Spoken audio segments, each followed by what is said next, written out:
Hi everyone, welcome to the sixth episode of this series, Is Marxism Still a Thing? We're following the structure of this book. This printed version is in Portuguese, but you can purchase the ebook version via the links in the description or in the bio if you're viewing this on Instagram. In this episode, we will talk about an example, the most prominent example of liberalism, which was the system we discussed in the last video. We'll talk about the example of the United States of America, which is seen by many as the foremost example of liberalism taken to its more extreme consequences. Ultra-liberalism or neoliberalism, as it's sometimes called. And the person that most popularized liberalism and liberal capitalism is the former president of the United States, Ronald Reagan. He has this quote which says, "Government is not the solution to our problem. Government is the problem." Many people are worried that the government is seen as a problem in itself, and that the government refrains from providing to all citizens what is seen by a big part of the Western world as basic rights to its citizens. For example, healthcare. We will discuss it in a minute.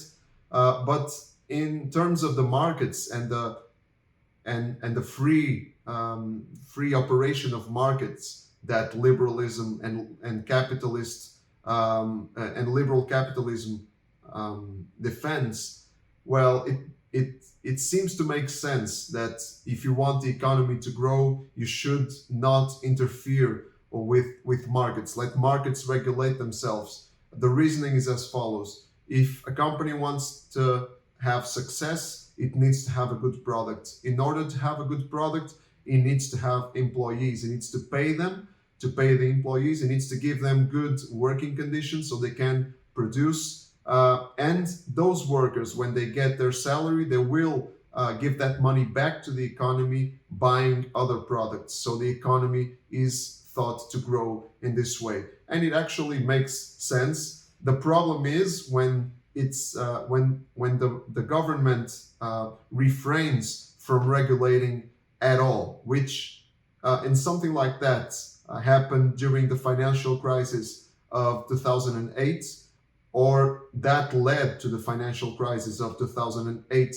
The government refrained from regulating the markets and the financial agents, and the consequences were disastrous. In the movie The Big Short, the character Ben Rickard, played by Brad Pitt, he has this quote: "For every 1% that the rate of unemployment rises, 40,000 people die." Well, this number comes from a book. It refers to the US, and it comes from a book written by 4 economists in 1981. And of course, we can discuss it. The numbers are debatable, but it's undeniable that when the economy is suffering, the unemployment rates grow. And when there is unemployment, there is a range of social problems, such as drug abuse, alcohol abuse, homicides, domestic violence, mental disorders, suicide. All those are realities that grow exponentially when the economy is suffering. So there are negative consequences, as it's obvious from these numbers. There are negative consequences to liberal capitalism. Of course, this is not to say that negative consequences of ultra-liberalism or neoliberalism are to be compared with the negative consequences of Marxism or communism. The Marxist ideology gave rise to atrocities that no other system gave rise to. So this point needs to be clearly made. But nevertheless, there are negative consequences. It's not a perfect system, especially when taken to the extreme. In terms of health, we've seen the markets. In terms of healthcare, by 2010, 48.6 million people were uninsured in the United States. And to be uninsured means you don't have access to healthcare, or you have access to a minimum that's not enough if you have serious illness.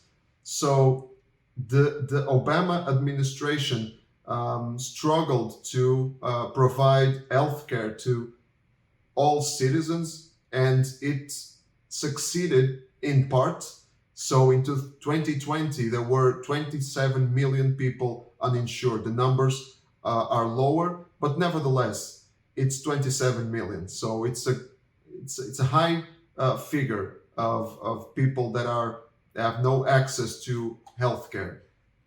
And it's a very ultra-liberal or neoliberal conclusion to say, like the journalist Ben Shapiro, I should not be forced to pay for the health expenses of others. So healthcare is seen as a commodity in liberal, ultra-liberal society. This is contrary to the way many countries see healthcare in the Western world. Many countries see healthcare as a basic right that the state needs to provide its citizens, all its citizens. And when it doesn't, people die.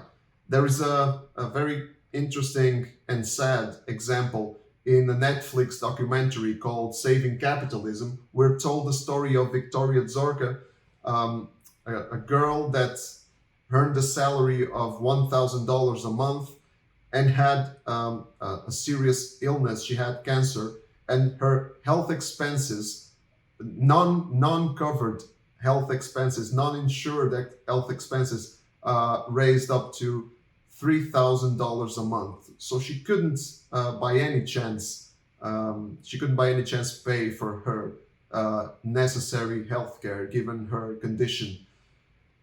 Conclusion is that there are 40,000 more deaths per year among uninsured people than among insured people, according to a 2009 study.